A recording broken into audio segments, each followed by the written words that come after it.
नमस्कार, स्वागत है आप सभी का हमारी खास पेशकश ईटी मनी बनो अपना फाइनेंस मिनिस्टर में। मैं हूं आपके साथ सौमित्र बुटकर। आज के शो में बात होगी बढ़ती ब्याज दरों की और बाजार में खुले एलआईसी के आईपीओ की भी। तो सबसे पहले देखते हैं क्या कुछ खास लेकर आए हैं आज हम शो में आपके लिए। अगस्त 2018 के बाद पहली बार ब्याज दरों में बढ़त हुई है। इससे बढ़ती महंगाई का क्या असर पड़ेगा आपके पोर्टफोलियो पर, जानेंगे हमारे एक्सपर्ट से। हो जाइए तैयार, आसमान छूती महंगाई के बीच अब बढ़ेगी आपकी होम लोन और कार लोन, साथ ही साथ पर्सनल लोन की ईएमआई भी। कैसे आप अपने को बचा सकते हैं, एक्सपर्ट से समझेंगे लोन की गणित। साथ ही साथ एलआईपी के आईपीओ में निवेश, पैसे लगाएं या नहीं, और क्या सभी को शेयर अलॉट होंगे। जानिए एलआईसी आईपीओ से जुड़े हर सवाल का जवाब इस खास शो में। साथ ही साथ हर बार की तरह हम आपको बताएंगे कैसे आप बना सकते हैं संतुलित पोर्टफोलियो। निवेश, इंश्योरेंस, क्रेडिट कार्ड और लोन से जुड़े सभी सवाल आप हमें भेज सकते हैं ईटी मनी बनो अपना फाइनेंस मिनिस्टर पर। हमारा फोन नंबर है 9619873567। आप व्हाट्सएप पर मैसेज कर सकते हैं, साथ ही साथ वीडियो बनाकर भी अपने सवाल हमें भेज सकते हैं।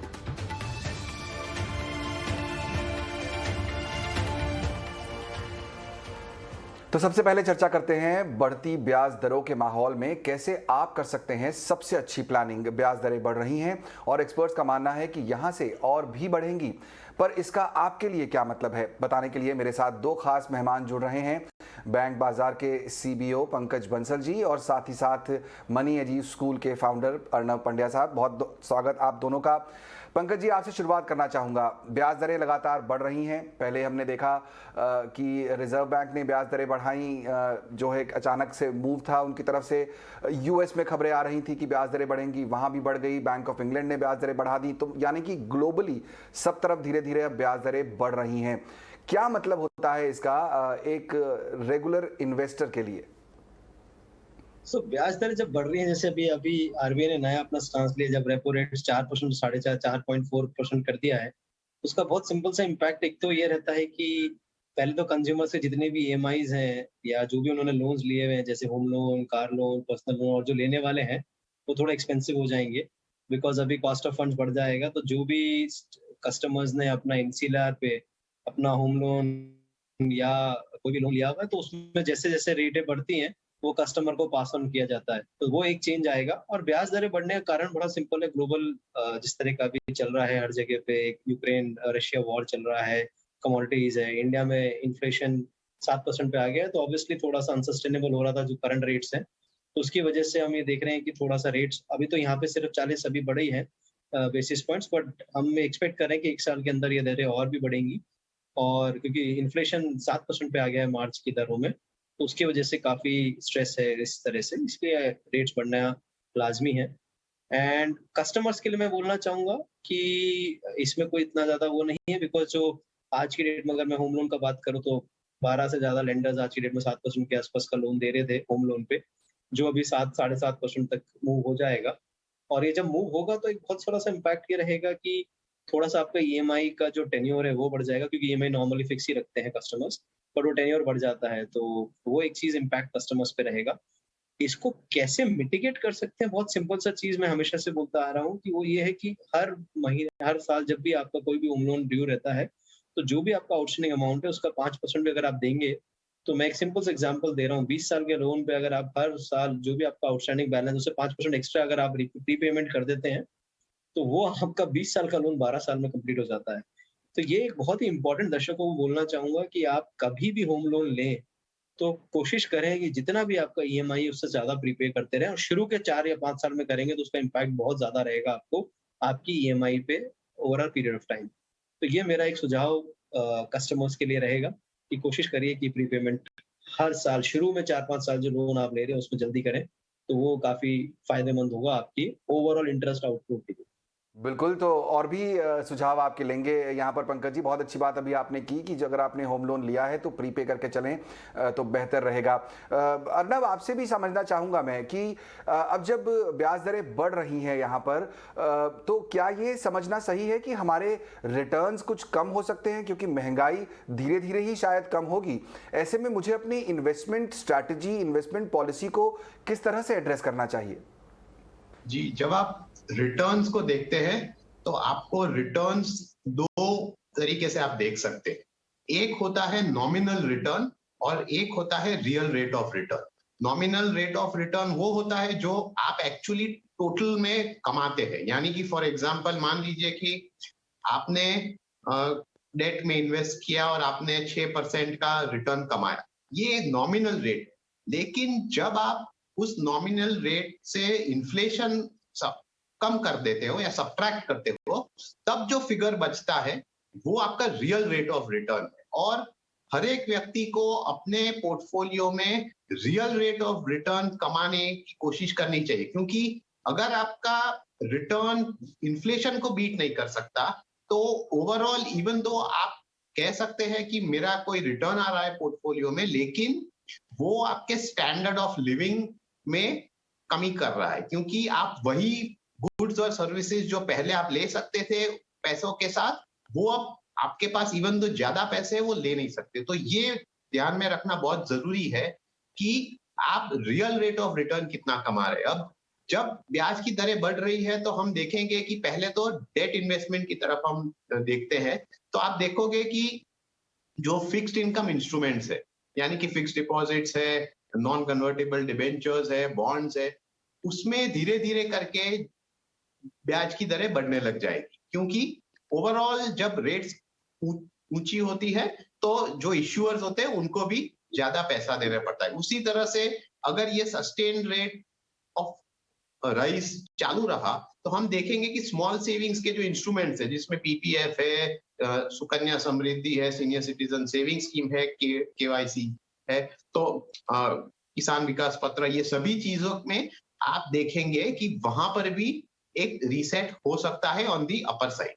तो ये ब्याज की अर्निंग्स आपकी बढ़ जाएगी, लेकिन ध्यान में रखने की बात यह है कि इन्फ्लेशन कितना बढ़ता है, क्योंकि अगर इन्फ्लेशन ये सभी रेट से ज्यादा हो जाता है तो आपके लिए नुकसानकारक है।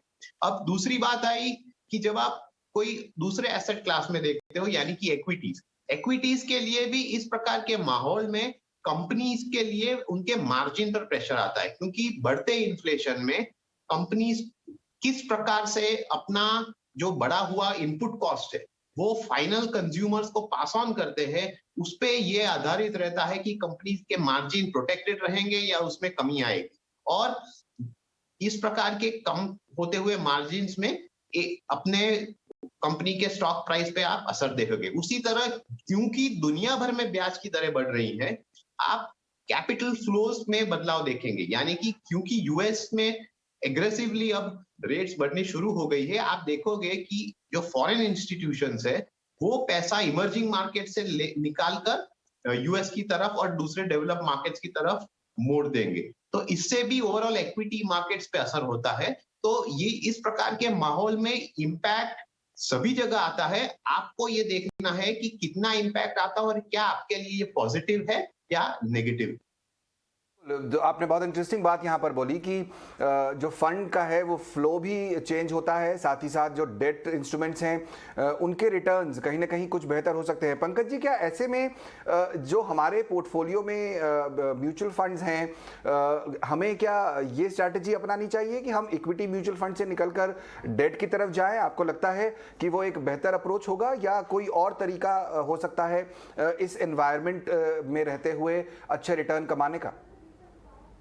तो मैं दर्शकों को एक ही चीज बोलूंगा कि कोई भी ऐसा जब मूवमेंट्स, रेट मूवमेंट्स अपवर्ड और डाउनवर्ड होता है, तो जो एटलीस्ट आपका म्यूचुअल फंड पोर्टफोलियो, क्योंकि लॉन्ग रन इन्वेस्टमेंट्स होते हैं, म्यूचुअल कभी भी शॉर्ट रन नहीं रहते हैं, एक पर्टिकुलर एक्टिविटी के बेस पे कभी ये हम रिकमेंड नहीं करते हैं कि आप निकालिए।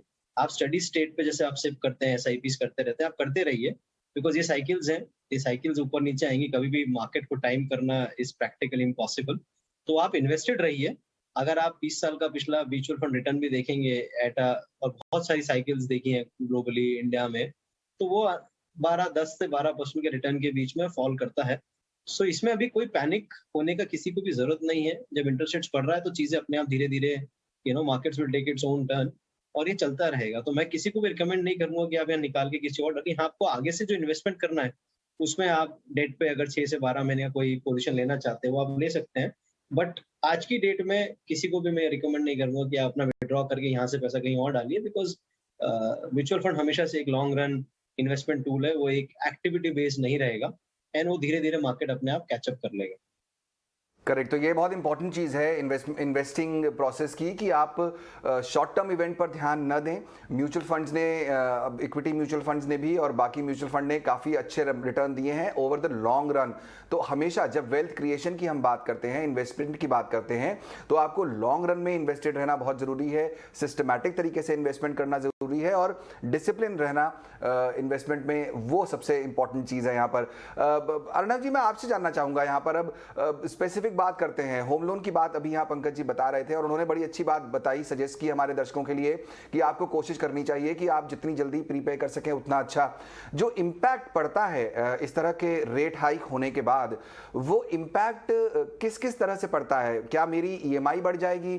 क्या मेरा टोटल कॉस्ट जो है घर का, मान लीजिए मैंने 1 करोड़ का घर खरीदा है, क्या वो अब बढ़कर 1 करोड़ 10 लाख का हो जाएगा? और फिर अगर जो इम्पैक्ट पड़ रहे हैं, उन्हें आपके नजरिए से हमें कैसे मिटिगेट करना चाहिए? देखिए, पहली बात तो ये है कि हर एक होम लोन टेकर, यानी कि हर एक बोरोवर को 2 चीजें देखनी चाहिए। पहली चीज ये है कि उनकी होम लोन जो in most cases floating rate होती है, वो फ्लोटिंग रेट होम लोन जो उनकी है, वो किस बेंचमार्क से लिंक्ड हुई है। क्योंकि देखिए, अभी जो पिछले कई समय से आरबीआई ने जो मैंडेट किया हुआ है कि आपकी होम लोन्स जो है वो एक एक्सटर्नल बेंचमार्क से उस पे आपको लिंक करना है। तो मान लीजिए रेपो रेट के साथ लिंक किया हुआ है, तो ऑटोमेटिकली उसमें जैसे जैसे रेपो रेट में चेंज होता है, वैसे वैसे आपकी एप्लीकेबल होम लोन रेट पे इंपैक्ट आएगा। ये पहली बात है। उसके पहले मार्जिनल लेंडिंग रेट के साथ कई होम लोन्स लिंक थे, तो या बैंक्स की स्पेसिफिक बेंचमार्क लेंडिंग रेट के साथ लिंक थे। तो आप ये देखिए, पहली बात, कि किस बेंचमार्क के साथ लिंक्ड है, तो उससे पहले पता चलेगा कि आप पे कितना इंपैक्ट आएगा। क्योंकि देखिए, जिसमें ऑटोमेटिकली लिंक्ड है उसमें बैंक को कुछ करना नहीं है, तो ऑटोमेटिकली चेंज हो जाता है रेट। लेकिन जहां पर बैंक को पहले कोई रेट बदलना है, उस पे ये निर्भर करेगा कि बैंक कितना पास ऑन करता है और कब रेट हाइक या कमी जो भी हो, डिपेंडिंग ऑन दी सर्कमस्टेंसेस, वो पास ऑन होता है। ये पहली बात है। दूसरी बात और मोस्ट इंपॉर्टेंट चीज ये है कि हर एक बोरोवर को ये देखना चाहिए कि उनका रीसेट पीरियड क्या है।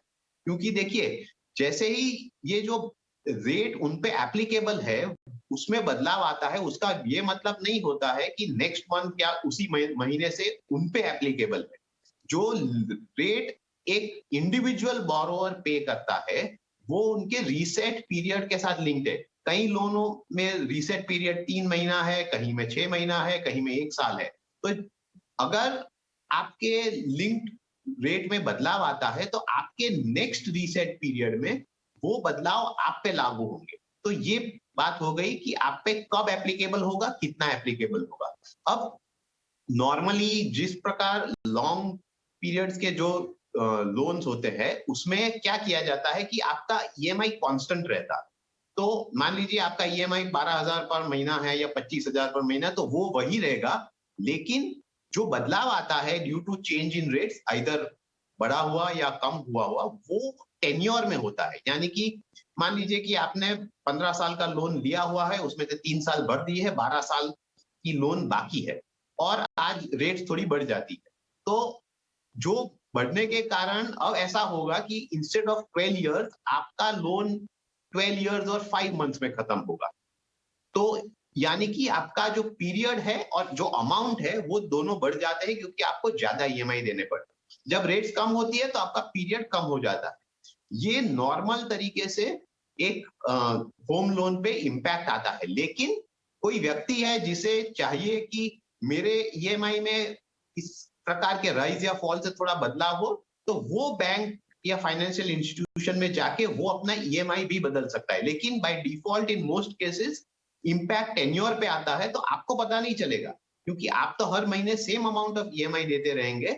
लेकिन आपको ये ध्यान में रखना है कि आपका कितना टेन्योर बाकी था, कितना अब बाकी है।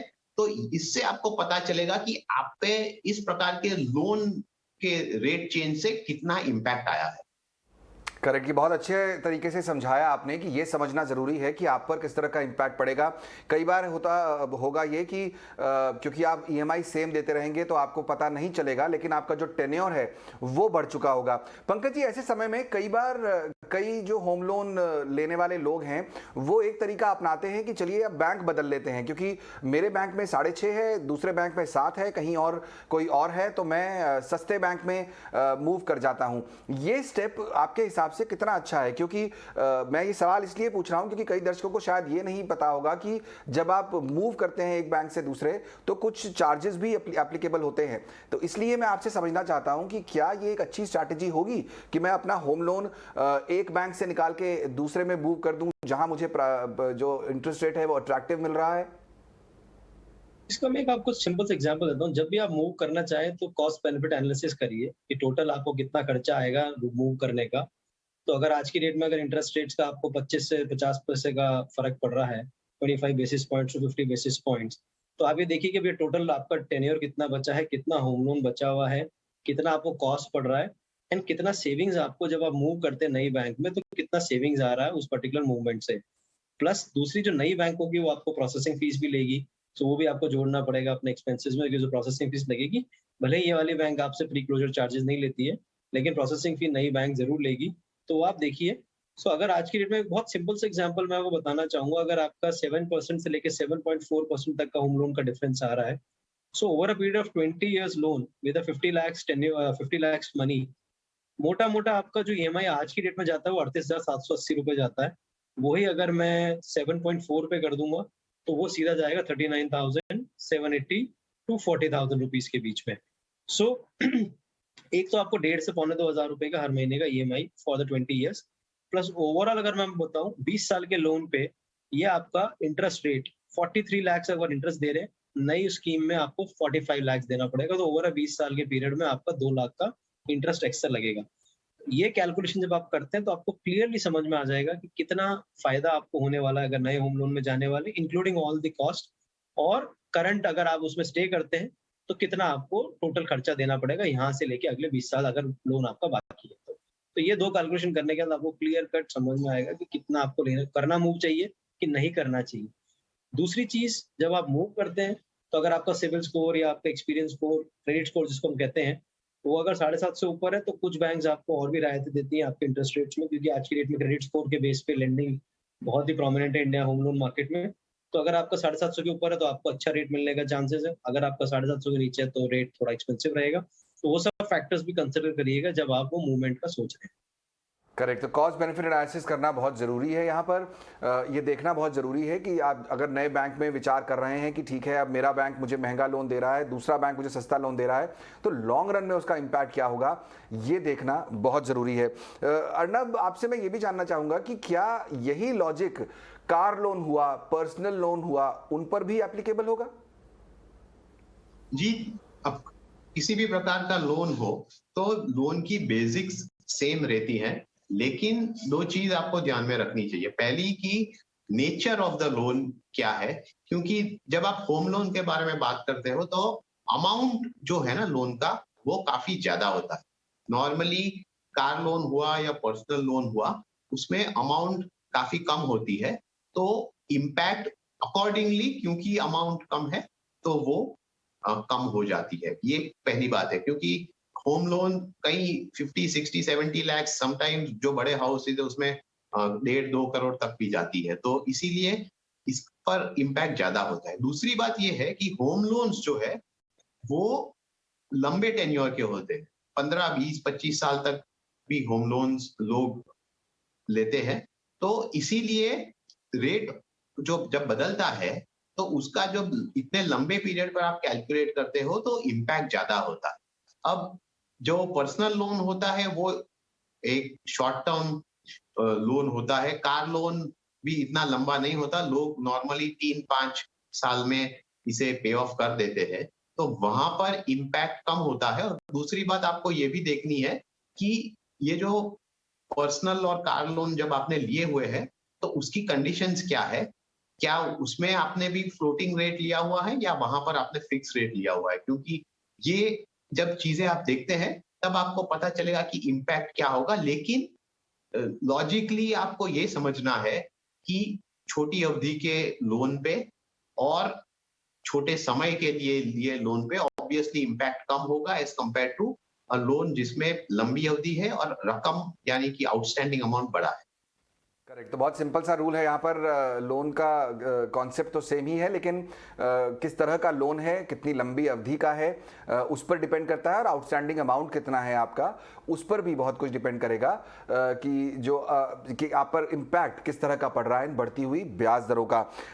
एक पॉजिटिव बात करते हैं पंकज, यहाँ पर आपसे जानना चाहूँगा मैं कि कहीं ना कहीं जब ब्याज दरें बढ़ रही हैं तो अभी चर्चा के दौरान आई भी बात कि कुछ डेट जो है इंस्ट्रूमेंट्स, उनके रेट भी बढ़ते हैं, फिक्स डिपॉजिट्स के रेट भी बढ़ने की उम्मीद की जा सकती है।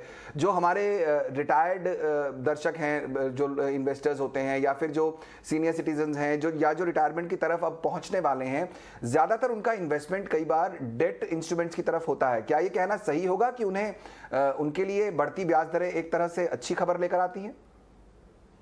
इसमें कैसा है सर कि अगर ब्याज दरें बढ़ रही हैं तो एफडी और आपके जितने भी डेट इंस्ट्रूमेंट्स हैं इसमें ऑब्वियसली रिटर्न ज्यादा मिलेगा। बट इसको नेट उसमें अगर हम देखना चाहेंगे तो हमको इस पे इन्फ्लेशन एडजस्टेड रिटर्न करना पड़ता है। तो अगर आज इन्फ्लेशन 7% है, कॉर्पोरेट टैक्स रेट अगर 30% है, तो नेट नेट आप नेगेटिव भी रहेंगे। जिस दिन आपका इन्फ्लेशन 4% है और आपका एफडी रेट 6% है, देन आप ये पॉजिटिव उसमें जा सकते हो। बट अगर आप नेट एडजस्टेड रिटर्न देखते हैं तो इम्पोर्टेंट ये है कि अल्टीमेटली इन्फ्लेशन भी तो 7% बढ़ रहा है। अगर एफडी रेट 5%, 5.5% बढ़ रही है, ऊपर से मेरे कॉर्पोरेट टैक्स का भी इम्पैक्ट आ रहा है, तो मोटा मोटा मेरा नेट अर्निंग थोड़ा कम हो जाता है, बिकॉज इन्फ्लेशन भी साथ में बढ़ रहा है। अगर इन्फ्लेशन को हटा के मैं देखता हूँ एब्सोल्यूट टर्म्स में, obviously it will be beneficial customers के लिए, जो भी डेट इंस्ट्रूमेंट्स में डाल रहे हैं, पीपीएफ में डाल रहे हैं या एफडी में डाल रहे हैं या स्मॉल सेविंग स्कीम्स में डाल रहे हैं, वहां पे ऑब्वियसली एक उनको रिटर्न ज्यादा मिलेगा। बट साथ में इन्फ्लेशन भी आ रहा है, तो वो एक बड़ा ही चैलेंज है। और उसी की वजह से अगर आप देख रहे हैं ना, उसी को काउंटर करने के लिए रेट्स बढ़ रहे हैं, क्योंकि वो गैप बहुत ज्यादा होता जा रहा है। अगर 4% का रेपो रेट है और 7% इन्फ्लेशन है, तो नेट मार्जिन थोड़ा सा डिफिकल्ट हो रहा है। एंड दिस इज वेयर हम ये एस्टिमेट कर रहे हैं कि ये और बढ़ेगा, क्योंकि इन्फ्लेशन अभी जिस तरह का ग्लोबल इकोनॉमी चल रहा है, जिस तरह का रेट्स हर जगह बढ़ रहा है, यूक्रेन रशिया वॉर चल रहा है, कमोडिटीज महंगी हो रही हैं, तो बहुत सारी चीजें इम्पैक्ट कर रही हैं ग्लोबली, जिसका इम्पैक्ट आपको भारत में भी देखने को मिल रहा है। बिल्कुल, मुझे याद है कि हमारे ही कार्यक्रम में, हमारे ही चैनल पर एक मेहमान आए थे और उन्होंने बड़ी इंटरेस्टिंग बात बोली कि इन्फ्लेशन एक ऐसा चोर है जो चुपचाप आपकी पॉकेट मार देता है और आपको पता भी नहीं चलता। ये एक बड़ी समस्या है कि आप जो प्लानिंग कर रहे होते हैं, आपको हमेशा ये ध्यान में रखना है कि इन्फ्लेशन को बीट करना चाहिए आपका जो इन्वेस्टमेंट है। फिर आप किसी भी इंस्ट्रूमेंट में इन्वेस्ट कर रहे हैं तो इन्फ्लेशन जो है वो एक बड़ा जो है आपका पैरामीटर होना चाहिए, जिसको आपको चेक करते रहना चाहिए कि आपके रिटर्न्स जो हैं वो इन्फ्लेशन को बीट कर रहे हैं कि नहीं। अर्नब, आपसे एक इंपॉर्टेंट बात पूछना चाहूंगा। आपने जो अभी बात कही भी कि इंटरेस्ट रेट जब बढ़ रहे हैं ग्लोबली, तो यहाँ से आउटफ्लो भारत से जो है बढ़ेगा, जो पैसा है वो भारत से बाहर जाएगा दूसरे देशों में। क्या हमारा जो इक्विटी एसेट क्लास है उस पर आप किस तरह का इम्पैक्ट देखते हैं, और उसकी वजह से जो म्यूचुअल फंड्स हैं हमारे, उन पर किस तरह का इम्पैक्ट इस सिनेरियो से पड़ेगा? या तो हम देखें तो आज की तारीख में ग्लोबली जिस प्रकार से हम देख रहे हैं कि ओवरऑल सिचुएशन बन रही है, तो इक्विटी मार्केट्स के लिए एक चैलेंज होगा। देखिए, क्योंकि दो चीजें होती है। इवन दुनिया भर के दूसरे इक्विटी मार्केट्स में जब ब्याज की दरें बढ़ती है, तब एक एसेट एलोकेशन में बदलाव आता है, यानी कि पैसा इक्विटी से डेट में जाता है, क्योंकि डेट का रिटर्न मोर अट्रैक्टिव हो गया है। फॉर एग्जांपल, आप देखेंगे कि जो 10 ईयर यील्ड है यूएस में, जो पहले 1.3 1.4% के आसपास रहता था, अब नियरली 3% हो गया है। तो वहां पर भी डेट अट्रैक्टिव हो गई है, तो एक इंटरनल फ्लो होता है कि इक्विटी से पैसा डेट में जाता है। दूसरी बात ये होती है कि इमर्जिंग मार्केट से भी इस प्रकार के डेवलप मार्केट्स में जाते हैं, क्योंकि जब भी कोई fund manager risk return ratio analysis करता है, तो उसे इस प्रकार का ज्यादा रिस्क लेके थोड़ा ज्यादा रिटर्न कमाने के बजाय वो इस प्रकार के डेवलप मार्केट्स में ज्यादा पसंद करते हैं। तो ये एक प्रकार का इम्पैक्ट आता है। इससे इक्विटी मार्केट्स पे जरूर इम्पैक्ट होता है, लेकिन हमारे वहां इस बार सिचुएशन थोड़ी आपको ध्यान से देखनी पड़ेगी, क्योंकि हम देख रहे हैं कि लगातार जो फॉरेन इन्वेस्टर्स है वो कई महीनों से tens of thousands of crore उन्होंने ऑलरेडी निकाल लिए, लेकिन इसके सामने एक लोकल इन्फ्लोज भी है जो बाजार को आज तक या अभी तक मदद रहा है कि उसे थोड़ी स्टेबिलिटी मेंटेन कर सके। लेकिन मेरे हिसाब से इक्विटी मार्केट्स के लिए आगे जाते हुए टफ टाइम्स इसीलिए होंगे क्योंकि जो कॉर्पोरेट अर्निंग्स है, जिसके हिसाब से आप वैल्यूएशन करते हो मार्केट्स का, कंपनीज का, उनको कितना पी मिलना चाहिए, उनको किस प्रकार की ग्रोथ एक्सपेक्टेड है, वहां पर एक इंपैक्ट आएगा और इसीलिए आप इक्विटी में इंपैक्ट देखेंगे। प्लस दूसरी चीज आपको ये भी ध्यान में रखनी चाहिए कि जिस प्रकार से फेड अब अपना बैलेंस शीट कम करने वाला है, तो ये एक और काम करेगा कि ओवरऑल ग्लोबल मार्केट से लिक्विडिटी सक आउट हो जाएगी। तो जिस प्रकार से लिक्विडिटी भी बाहर जाती हुई दिखाई दे रही है, वहां से भी इक्विटी मार्केट्स पर असर होगा। तो मेरे हिसाब से इक्विटी मार्केट्स के लिए टफ टाइम्स तो है ही, लेकिन कोई भी निवेशक हो, अगर वो दो सिंपल चीज फॉलो करे तो उनके लिए चिंता का कारण नहीं है। पहली बात तो ये कि आप जब अपना पोर्टफोलियो बनाए तो गोल बेस्ड आप पोर्टफोलियो बनाए, यानी कि आप गोल के मुताबिक इन्वेस्ट करें। इससे आपको पता चलेगा कि आपको कहाँ इन्वेस्ट करना है, कौन से एसेट क्लास में निवेश करना है, कितना निवेश करना है। ये पहली बात है। इसी से आप अगर आप अपने गोल बेस्ड इन्वेस्टिंग के साथ बने रहते हैं तो इससे मिस्टेक्स होने के चांसेस कम हो जाते हैं। और दूसरी बात ये है कि आप अपने जब आप गोल बेस्ड इन्वेस्टिंग करते हो तो आपको ये सिंपल पॉलिसी करनी चाहिए। जो लॉन्ग टर्म गोल्स है उसके लिए आपको इक्विटी की तरफ जाना है, जो शॉर्ट टर्म गोल्स है उसके लिए डेट की तरफ जाना है, जिसमें डेट फंड्स हो, आप कोई भी और इंस्ट्रूमेंट हो उसका इस्तेमाल कर सकते हो। तो जब आप बेसिक्स पे ध्यान देते हो तब आपके लिए पोर्टफोलियो मैनेज करना आसान हो जाता है, क्योंकि देखिए ओवरऑल डेट मार्केट हो, इक्विटी मार्केट्स हो, वहां पर ये साइकिल चलती रहेगी, अप्स एंड डाउन्स आते रहेंगे और हर एक निवेशक को ये बचाना पड़ेगा। तो उसमें कैसे बने रहे, तो ये प्रिंसिपल्स फॉलो करके ही आप इसे बच सकते हैं। इम्पॉर्टेंट बात यहाँ पर आपने कही अर्नब, और वही ये हमारी कोशिश है कि हम अपने दर्शकों को, सभी निवेशकों को ये बताएं कि आप हमेशा बेसिक्स को ज़रूर ध्यान में रखें। इन्वेस्टमेंट के लिए ये बहुत ज़रूरी है कि आप गोल बेस्ड इन्वेस्टमेंट करें। आप तय करें कि आपके गोल्स क्या हैं, आप किस चीज़ के लिए इन्वेस्टमेंट कर रहे हैं। कई लोग बच्चों की पढ़ाई के लिए इन्वेस्टमेंट करते हैं, कई लोग बच्चों की शादी के लिए करते हैं, कई लोग रिटायरमेंट के लिए करते हैं। आप एक गाड़ी खरीदने के लिए भी इन्वेस्टमेंट कर सकते हैं, आप छुट्टी पर जाने के लिए भी इन्वेस्टमेंट कर सकते हैं, घर खरीदने के लिए भी इन्वेस्टमेंट कर सकते हैं। आपका गोल क्या है ये आपको पता होना चाहिए, क्योंकि उस गोल के हिसाब से ये तय होगा कि उस गोल की समय सीमा कितनी है, और उस समय सीमा के हिसाब से तय होगा कि आप कौन से इंस्ट्रूमेंट में पैसा लगा रहे हैं। बाजार में उतार चढ़ाव आते रहेंगे, खबरें आती रहेंगी, मार्केट अप एंड डाउन होता रहेगा। आपको इन सब चीज़ों पर ध्यान न देकर अपने गोल पर फोकस रहने की ज़रूरत है।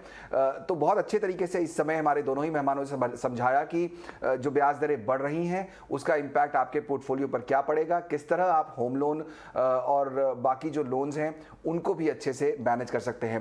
पंकज जी और अर्नब जी, बहुत बहुत शुक्रिया आपका इस चर्चा में शामिल होने के लिए और हमारे दर्शकों को ये पूरा मसला समझाने के लिए। चलिए, वक्त हो गया है यहाँ पर एक छोटा सा ब्रेक लेने का, लेकिन आपको याद दिला दें कि आप हमें अपने सवाल भेज सकते हैं। हमारा नंबर एक बार फिर आपके सामने है 9619873567 पर आप हमें सवाल भेज सकते हैं। आप वीडियो बनाकर भी अपने सवाल भेज सकते हैं। ब्रेक के बाद हम इसी मुद्दे को आगे बढ़ाएंगे और साथ ही चर्चा होगी LIC के IPO पर भी। जल्द लौटेंगे इस ब्रेक के बाद।